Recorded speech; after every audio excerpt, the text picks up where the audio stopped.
O mundo invisível está observando com inexprimível interesse as cenas finais da história deste mundo. E qual o papel que nós vamos desempenhar no palco mundial desse grande conflito?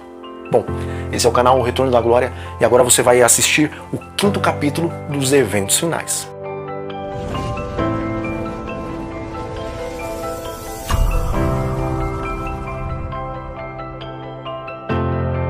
Nessa época em que nós vivemos, um pouquinho antes da segunda vinda de Cristo nas nuvens do céu, nós devemos efetuar uma obra como a de João Batista. Deus chama homens e mulheres que preparem um povo para permanecer em pé no grande dia do Senhor. E para transmitir uma mensagem como a mensagem de João, precisamos ter uma experiência espiritual como a dele. Amigos, temos que contemplar a Deus. E contemplando, perderemos então de vista o nosso próprio eu. A nossa comunhão com Deus vai se refletir então no nosso caráter e também na nossa vida. E os homens vão reconhecer em nós, como reconheceram nos primeiros discípulos, que estivemos verdadeiramente com Jesus. Amigos, jamais nós poderemos viver sem o verdadeiro poder de Cristo. E nós precisamos agora de uma vida de oração e também de infatigável trabalho para o nosso Deus. Oração, esforço e oração devem ser a nossa ocupação de vida daqui por diante. Nessa época, ninguém sem oração vai estar livre de perigos durante um dia ou uma hora que seja. Contudo, aquele que nada faz além de orar, em breve deixará de orar também. É necessário orar e agir, meus amigos. Devemos estar firmemente fundamentados em Cristo, porque a tempestade vem. A tempestade que há de provar a fé de todos nós já está vindo. Os crentes devem agora estar firmemente agarrados a Cristo, pois, do contrário, nós seremos desviados por algum engano de Satanás, e ele tem vários. E para que isso não aconteça, amigos, nos faria bem, como diz o Espírito de Profecia, passar diariamente pelo menos uma hora refletindo sobre a vida de Jesus. Devemos analisar ponto a ponto de sua vida e deixar que a imaginação forme cada uma das cenas da sua história aqui na Terra, especialmente as cenas finais no Calvário. Amigos, oremos para sermos moldados pelo Espírito Santo, porque sem isso o nosso coração não conhecerá qual é a felicidade que só pela presença do Espírito Santo podemos ter. Através da influência do Espírito, a inimizade para com Deus ela vai ser mudada em fé e também em amor. E o orgulho ele será transformado em humildade. E Cristo estará honrado na excelência e também na perfeição de caráter a qual vamos apresentar ao mundo. Não há, meus amigos, um impulso de nossa natureza, nenhuma faculdade da nossa mente ou inclinação do nosso coração natural que não necessite estar a todo instante sob a direção do Santo Espírito. O Espírito nos ilumina as trevas, informa também a nossa ignorância e também nos ajuda em nossas várias necessidades espirituais. Nenhum coração renovado pela graça de Cristo vai poder ser conservado, meus irmãos, em estado de felicidade sem a aplicação prática e também diária da palavra de Deus. Diz o Espírito de Profecia: a graça divina deve ser diariamente recebida na alma, pois, do contrário, ser humano algum permanecerá convertido. Então, que nossa fé seja nutrida pela palavra do Senhor e que nós agarremos firmemente o testemunho vivo da verdade presente. Hoje, mais do que nunca, os cristãos devem estar preparados para aquilo que muito em breve irá cair sobre o mundo como uma terrível surpresa. E esta preparação ela deve ser feita através de diligente estudo da palavra de Deus e também pelo levar a vida em conformidade com os preceitos de sua palavra. Ninguém, a não ser os que fortalecem o coração com as verdades da Escritura, poderá resistir nesse último e grande conflito. Mas apenas os que forem diligentes estudantes da palavra de Deus, das Sagradas Escrituras, e receberem também o amor da verdade na sua alma, esses sim, estarão seguros dos poderosos enganos, os quais convencerão o mundo neste último tempo. Irmãos, nosso povo ele precisa compreender a fundo a palavra de Deus. Nós carecemos muito de um conhecimento sistemático dos princípios da verdade revelada a nós, os quais nos habilitam para o que há de vir sobre a terra. E assim não seremos levados por todo o vento de doutrina.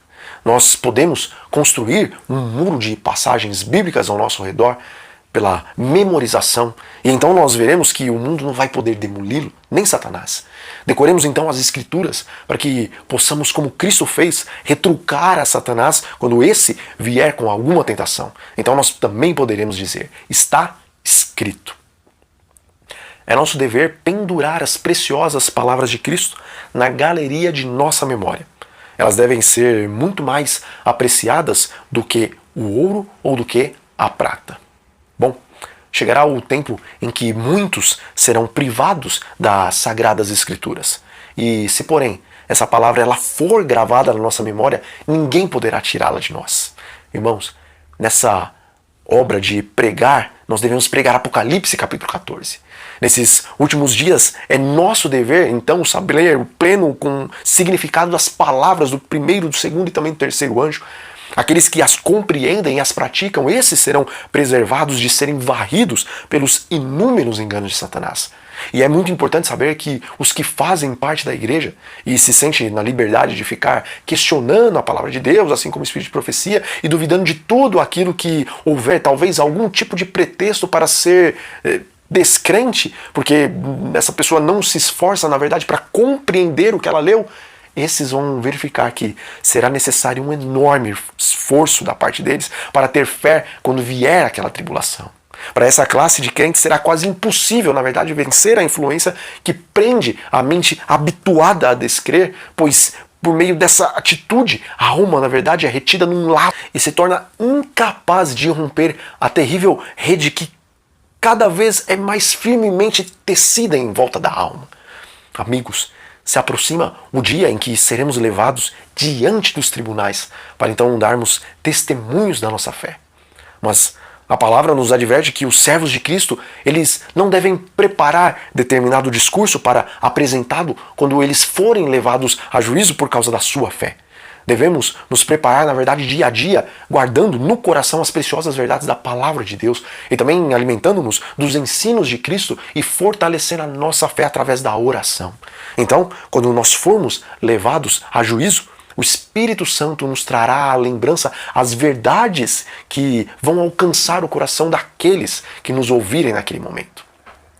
Qual relâmpago traz-lhes-á Deus à memória, justo quando for necessário o conhecimento obtido mediante diligente exame da palavra divina. Pessoas que agora pregam a outros, quando chegar o tempo da angústia, elas vão verificar que existem muitas coisas que não conseguem dar uma razão plausível e satisfatória da sua fé. E infelizmente reconhecerão tarde demais que eram ignorantes com relação à verdade presente.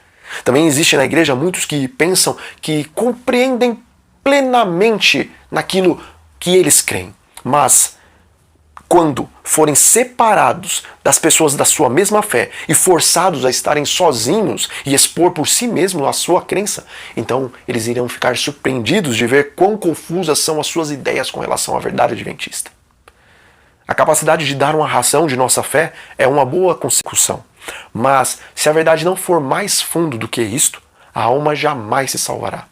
O coração deve ser purificado de toda a contaminação moral. Poucos de nós compreendemos que é nosso dever exercer domínio sobre os pensamentos e também sobre as nossas imaginações. Irmãos, é difícil manter a mente indisciplinada fixa em assuntos que são realmente proveitosos. Mas se nossos pensamentos não são devidamente regidos, a religião ela não pode transformar a nossa alma. Nossa mente ela deve estar preocupada com as coisas sagradas e também eternas, pois do contrário, ela vai nutrir pensamentos frívolos e também superficiais como os mundanos.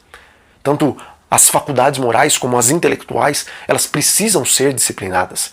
E elas se fortalecem e também se desenvolvem pelo exercício diário da mente. Enoque andou 300 anos com Deus antes de sua trasladação ao céu. E a situação do mundo não era então mais favorável ao aprimoramento do caráter cristão do que hoje. E como Enoque andava com Deus? Habituou a mente e o coração a sempre sentirem que ele se achava na presença de Deus.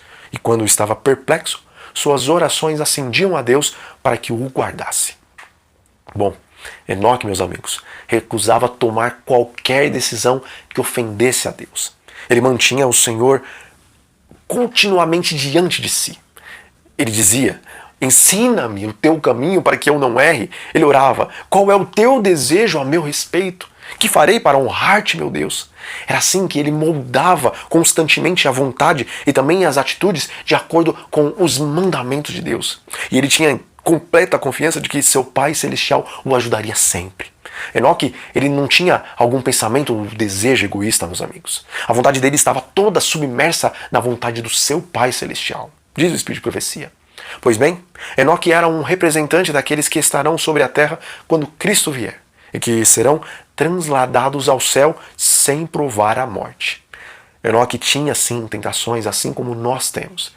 Ele estava rodeado de uma sociedade que não era mais inclinada para a justiça do que a sociedade que hoje nos rodeia. O ar que Enoque respirava estava também impregnado do pecado e da corrupção, assim como o ar que nós respiramos hoje. Contudo, ele levava uma vida de santidade. Não se manchava com os pecados que predominavam naquela época em que ele viveu.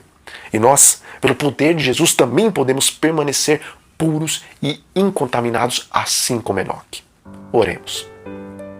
Senhor, nosso bom Deus e nosso Pai, graças nós lhe damos porque o Senhor nos chamou das trevas para a sua maravilhosa luz. Senhor, nosso Deus, oramos pedindo que o seu Espírito Santo nos ajude a termos uma vida de oração, de devoção e de serviço semelhante à vida que Enoque tinha. Pai, pedimos que o Senhor se lembre dos nossos familiares, os quais ainda não tomaram a decisão ao lado de Cristo. Pedimos que estes também venham, antes do fim, adentrarem as portas da igreja, para que em Cristo Jesus possam adentrar as portas do céu. E é em nome de Jesus que nós oramos a Ti e lhe agradecemos as bênçãos. Amém. Bom, amigos, um grande abraço para vocês e até a próxima.